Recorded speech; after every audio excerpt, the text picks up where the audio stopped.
안녕하세요. 문건사입니다. 오늘은 자연 선택에 대해서 이야기해 보겠습니다. 우리는 흔히 진화라고 하면 생물들이 살아가기에 더 나은 형질로 전진해 나가는 것으로 생각하기가 쉽습니다. 그런데 엄밀히 말하자면 우리가 진화라고 표현하는 현상의 정확한 의미는 자신이 속한 환경에 대한 적응화에 따른 변화입니다. 이 적응화는 우리가 생존하며 번식하는 데 유리한 형질을 좋아합니다. 우리를 허약하게 하거나 건강을 위협하는, 특히 번식을 방해하는 형질은 매우 싫어합니다. 이렇게 자신이 살아가는 환경에 맞추어서 생존이나 번식에 유리한 유전자를 선호하는 것을 자연선택이라고 부릅니다.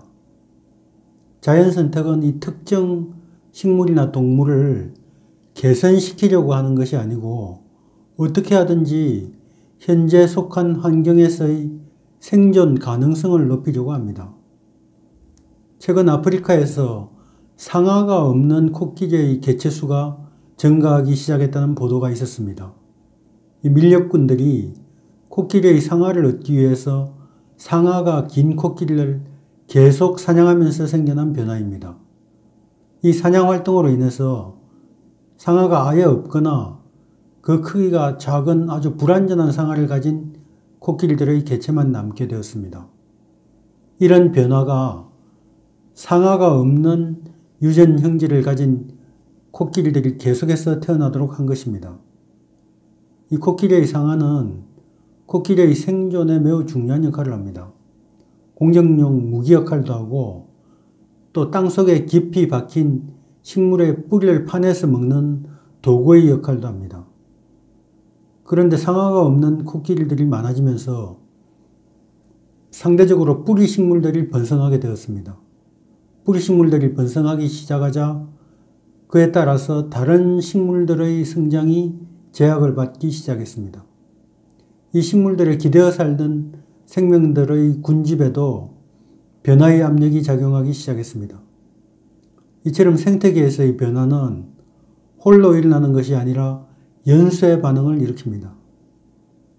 한 생명체에게 일어난 변화는 곧 다른 생명체에게는 사형선고가 되기도 합니다. 따라서 어느 한 생물에게 일어나는 변화는 다른 수십만 생물종에 또 다른 변화의 압력으로 작용합니다. 우리 현대인들이 고질적으로 앓고 있는 성인병인 당뇨병 역시 추운 환경에서의 생존 확률을 높이려는 시도로부터 출현했습니다. 우리의 몸은 이 추위를 감지하자마자 사지에 있는 얇은 모세혈관망을 수축시킵니다. 이 모세혈관 수축은 손가락, 발가락부터 시작해서 팔, 다리로 거슬러 올라갑니다. 모세혈관이 닫히게 되면 이 모세혈관 속의 혈액이 빠져나와서 우리의 몸통 쪽으로 몰려가게 됩니다. 몸통은 중요 잔기를 따뜻하게 데워서 안전하게 보관하는 것입니다. 그러므로 몸통 속의 잔기를 따뜻하게 보존하기 위해서 혈액들이 모여가는 것입니다. 그 와중에 사지는 동상에 걸릴 수도 있지만 이것은 어쩔 수 없는 선택입니다. 추위로부터 내부 장기가 보존되지 못하여서 즉각적으로 죽음을 맞이하는 것보다 차선을 선택하는 것입니다.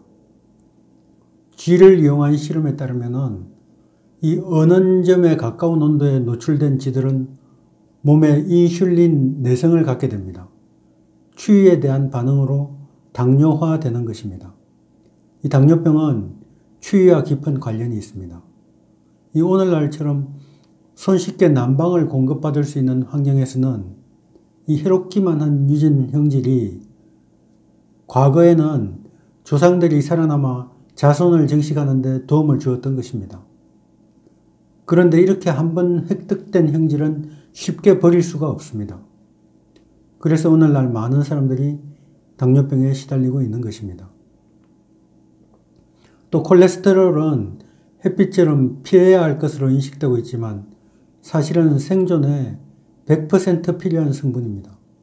콜레스테롤은 세포막 형성과 유지에 필수적인 성분입니다. 우리 뇌의 이 신호 발송 기능을 돕고 면역 시스템이 암 등의 질병을 예방할 수 있게 해주는 역할을 합니다. 우리의 피부는 인체에서 제일 큰 장기입니다. 피부는 면역, 신경, 순환 시스템, 신진대사와 관련된 중요한 기능을 담당하고 있습니다. 우리의 다른 핵심 장기들과 비교해도 조금 더 손색이 없습니다. 피부는 체내에 저장된 엽산을 보호할 뿐만 아니라 비타민 D 제조의 핵심 과정이 진행되는 곳도 바로 피부 속입니다. 우리의 이 피부 색을 결정해 주는 것은 멜라닌이라는 색소입니다. 아주 자연스러운 상황에서는 태양에 노출되는 즉시 우리 뇌의 뇌하수체에 멜라노사이트 촉진 호르몬이 생성되고 이 멜라노사이트는 멜라닌을 집중 생산하기 시작합니다. 우리의 이 뇌하수체는 우리의 시신경을 통해서 정보를 받아들입니다. 그런데 선글라스를 쓰고 있다면 어떻게 될까요? 시신경에 도달하는 햇빛이 크게 줄어들게 됩니다. 따라서 뜨거운 여름날 선글라스를 쓰고 있으면 햇볕에 훨씬 더 많이 타게 됩니다. 포유동물들은 매운맛인 캡사이신의 맛에 아주 예민합니다. 이 캡사이신이 통증과 매운맛을 감지하는 신경섬유를 자극하기 때문입니다. 이 매운맛은 우리의 뇌의 일종의 고통 신호로 감지됩니다. 그래서 이 고통을 감지한 뇌는 엔도르핀과 함께 보상과 쾌락을 관장하는 신경 전달 물질인 도파민을 분비합니다. 이 보상에 익숙해지면 자꾸만 매운맛을 찾게 되는 것입니다. 그런데 새들은 이 캡사이신 민감성이 없습니다. 고초의 입장에서 보면 정말 다행스러운 일이 아닐 수 없습니다. 이 포유류가 고초를 먹으면 고초의 작은 씨앗은 소화가 되어버려서 고초의 번식에 아무런 도움이 되지 못합니다. 반면에 새는 고초를 먹어도 씨앗이 소화되지 않습니다. 새들은 씨앗을 공중으로 가지고 가면서 계속 퍼뜨립니다. 고초는 자신의 번식을 위해서 매운맛을 선택한 것입니다. 먹을 수 있는 열매를 생산하는 식물은 스스로에게 이익이 되는 방향으로 변화했습니다.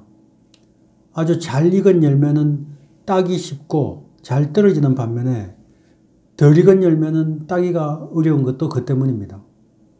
식물의 입장에서는 씨앗이 완전히 자라기도 전에 누군가 열매를 따가면 자신의 번식에 손해입니다. 이처럼 대자연의 잔치상에는 공짜는 없는 법입니다. 요새는 이 미세먼지 때문에 모든 국민이 고통을 받고 있습니다. 먼지 때문에 코가 간질거릴 때는 재채기를 하게 됩니다. 이 정상적인 재채기는 먼지와 같은 침입자가 몸속으로 들어오려는 것을 감지한 우리 몸의 방어기제가 이 침입자를 내쫓기 위해서 발동하는 수단입니다. 그런데 감기에 걸려도 재채기가 나옵니다. 이때의 재채기는 먼지 재채기와는 다릅니다. 감기 바이러스가 우리의 상부 호흡기에 이미 단단히 붙어 있을 때에는 재채기를 해도 이를 쫓아낼 방법은 없습니다. 그런데 감기 바이러스가 우리 주위의 가족과 동료, 친구들을 감염시켜서 자신의 새 집으로 삼기 위해서 재채기 반응을 일으키는 법을 익힌 것입니다. 이때의 재채기는 우리 몸의 방어기제가 아니라 감기 병원균이 일으키는 재채기입니다. 이 전염병의 정상이라고 생각하는 많은 것들이 사실은 숙주 조종물의 부산물입니다. 숙주 조종은 이 기생충이나 질병이 자신의 이익을 위해서 숙주가 되어버린 인간의 행동에 영향을 미쳐서 일어나는 반응입니다. 감기 재채기가 그렇습니다. 유전자 연구가 이루어진 이후에 특정 화합물이 특정 유전자에 달라붙어서 그 유전자가 발현되지 못하도록 억제할 수 있음이 입증되었습니다. 유전자에 결합된 화합물은 해당 유전자를 켜거나 끌 수 있는 유전적 스위치 역할을 합니다. 우리가 먹는 음식이나 피우는 담배 등 환경 요인에 의해서도 이 스위치가 켜지거나 꺼질 수가 있습니다. 이런 현상을 태어날 때부터 발현이 정해져 있는 전성유전에 대비해서 후성유전이라고 부릅니다. 태아가 건강하려면 예비 엄마가 영양분을 골고루 섭취하는 것이 중요하다는 개념은 물론 잘 알려져 있습니다. 이것은 충분한 영양 상태와 또 출산 시 정상 체중 등 쉽게 눈에 띄는 특성뿐만이 아니고 나중에 특정 질병에 걸릴 확률이 낮아진다는 사실과도 연관이 되어 있습니다.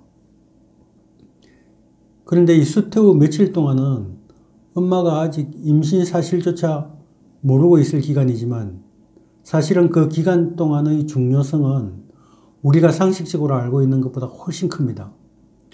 왜냐하면 그 시기가 중요한 여러 유전자가 켜지거나 꺼지는 시기이기 때문입니다. 그러므로 임신이 예상되면 적극적으로 약물이나 흡연, 음주 또는 각종 유해한 환경에 노출되는 것을 피하는 것이 매우 중요합니다. 오늘은 자연선택에 대해서 이야기해 보았습니다. 구독과 좋아요 부탁드리면서 이만 마치겠습니다. 감사합니다. 다음 시간에 뵙겠습니다.